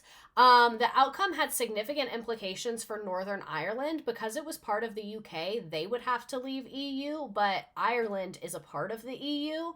This raised concerns about the potential return of a hard border between the two, which could undermine the Good Friday Agreement, because the Good Friday Agreement was like, we're supposed to be chill. But if one of you's in the EU and one is not, the EU, like, once you're in the EU, it's not as strict to go in between borders. It's different than like international versus domestic, but it's just not as strict. So this raised concerns about the following of the Good Friday Agreement, which had helped bring an end to the Troubles. The debate over the Irish language rights challenges is the ongoing of the dominance of English in Ireland is still a thing. So English as a colonial language continues to marginalize Irish and other languages. I found a video of people speaking Irish. Critics argue that the real issue is not native versus foreign, but the supremacy of colonial languages like English. Some English speakers in Ireland perpetuate this oppression, while immigrants tend to support Irish. Racist arguments against the Irish, claiming it excludes non-Irish people, further divide marginalized communities and distract from the true issue of language rights. Bilingualism, often seen as the goal, is still criticized for privileging English. The ultimate aim is the complete denormalization of English and the full legitimization of Irish and other marginalized languages, ensuring they're normalized in daily life. True decolonialism requires the dismantling of the power of the English and empowering of the Irish. But I think most people speak English more than Irish, so this is a tough one. This is a very tough one. I found a video of people speaking Irish. And this is our last slide. The next one is just see you next week.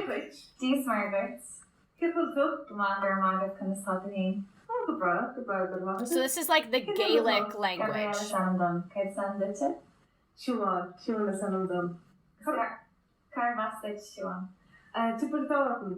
So yeah, it's literally a whole ass different language. So like I get it, but I don't know, maybe I'm biased, but I think bilingualism is the best. I also like view education as like, how do we set up children for success? And English is a very wide spoken language, so I'm not against the kids in Ireland learning to read and write in English as well.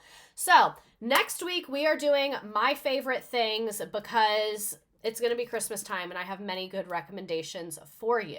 Let me pull up our little frickin' game. This took longer than I thought it would just because I had to Google so many things, but that's honestly okay because I feel like I learned a lot. I'm feeling very informed right now. All right, see. There we go. Let me put the link in the chat. This is just a for fun game. I don't need your money. You don't need a login. You don't need an email. You don't need any of that. It's just trivia about what we learned about. So I put the link in the chat. Let me set up the game. The Merry Christmas one is there now, so we're going to have to do that one, or it's Happy Holidays. So I will give people a moment to join, pick their little characters. Your name will come up. So if you don't want your name to come up, put something that's not your name. Keep it fun, keep it light. I feel like we learned so much tonight. After we play the game, I'll take like opinions of what other history topics we should talk about because I know that y'all are into that. Scottish Gaelic is one language, Irish is another language, but I think the Irish word is something like Galige. Yes, you're right. You're correct. Not Gaelic, Galige. Sorry about that. Yes, you're correct. Thank you, Lemur Banana. Yeah, I was wrong. Sorry. Not me spreading misinformation. Oh, I have to sneeze. I feel it. I'm so excited to eat my ice cream. This is great. I'm so excited. I have a list. And like I said, I normally like U.S. history better. Some of this I was kind of like snoozing through. Let me ask you, can you read something without paying attention to it? Because my boyfriend, I told him that and he was like, you're an insane person. Because a lot of times when I'm teaching, I'll be reading them a passage, but I'm thinking about something else because I have too much going on. So I can read something without paying attention to it. So a lot of the stuff that we just learned between like the 30s and 50s, I read that to you, but I was not paying attention. I'm sorry. It kind of got too detailed. I was like, I'm losing it. I have a couple different random ones in the freezer that are like all half empty. I think I have a Ben & Jerry's half baked in there is probably what I'll end up going for. Absolutely I can, but I'm also a teacher. Yeah, maybe that's it. teachers are just used to reading and not paying attention, which is like terrible because that's what we yell at children for. Isn't that just skimming? But no, like I was reading it out loud to you and I wasn't paying attention to what I was reading. Not reading silently. That I think you can read and not pay attention. I'm saying like read something out loud to other people and not know what you just read. That happens to me all the time. Ugh. I need to wash my hair. I can feel it. Also, I had a hydro flask for years and then it got like super dented and fucked up and I had stickers all over it and then I got a corporate job so I didn't really want to bring my sticker water bottle to the corporate job. So that's why I switched to a Stanley. But my Stanley had fallen out of my book bag so many fucking times that the bottom was so dented you can't like sit it straight. So I still use it at the house but it was just falling all the time. So I got another hydro flask and I should have just had this the whole time. They're so much better. Because it, like, shuts so much better. That's what I hate about the Stanley. They just flop everywhere. I'll give people a couple more seconds to join the game. It's like reading the words, but not processing them. Yeah. Alrighty. Let's frickin' do this. Oh, look at all your little winter characters.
this just based on, like, my own shortcomings, I guess. Like, I don't like to do a serious topic unless I feel like I can do it well. Like, one time I did Watergate kind of shitty, but, like, it was bad, but it's not like that, you know? Could we get a remix of your earlier streams without the sound of your computer taking off? So I've done a few times that I revisited old topics, but a lot of people just, like, really don't like it when I do that. The MK Ultra, I did do a stream about MK Ultra. The Jet Propulsion Lab. U.S. history that isn't taught in schools. That's kind of this whole thing. That's what I've been doing for years now. The Housewives. Who was the British Prime Minister that narrowly escaped injury from an assassination attempt? Aw, Saturn Cat, good to see you. Not the potato parking lot. Have some compassion. Your streams help me pick a minor, pop culture. You got to minor in pop culture? Where do you go to school and where can I enroll immediately? And I used the Paris Hilton stream to help gather info for my paper on her, and then I hit up your sources for my notes. Oh my god, I would have sent it to you. Feel free to ask me if y'all want some of the stuff. It's all saved. The Nearpod ones are harder because I can't export them as easily. Oh, FDR, he did do a lot. Their border campaign aimed to...